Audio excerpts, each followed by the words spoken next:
Member সাহেব, আমার কিছু কথা আছে। আগে আপনার মেয়ের মতামত নেই। জলি যদি সংসার করতে চায় তাহলে কোনো কথা নাই, সরাসরি সংসারে যাইব। আর যদি সংসার করতে না চায় তাইলে জলি যা কয় শুনুন। আমি ওনার সাথে সংসার করবো না। আমি ওনার নামে মামলা দিব, ওরা আমি জেল খাটাবো, ওর চাকরি আমি খাবো, তারপর ওরা আমি ছাড়বো। এই সিদ্ধান্তটা কি তোমার না তোমার মায়ের? এটা একদমই আমার সিদ্ধান্ত। আচ্ছা, কি কারণে তুমি রতনকে ডিভোর্স দিবা, ওর নামে মামলা করবা? কারণটা কি? কি অপরাধ তার? মেম্বার, আমার ছেলের অপরাধ, আমার ছেলে কোনো ঘুষ খায় না।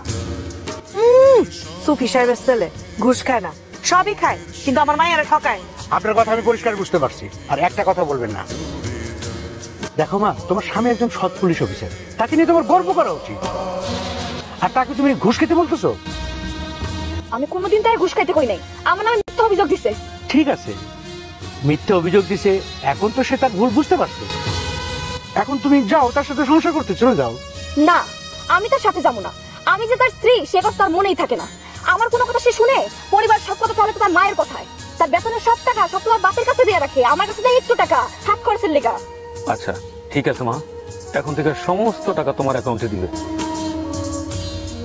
আমার ভালো একটা মোবাইল নাই, ভালো দুটো শাড়ি নাই, মন যখন যারা চায় কিছু একটা দিতে আমি দিতে পারি না। আমার লজ্জা লাগে মানুষের সামনে যাইতে।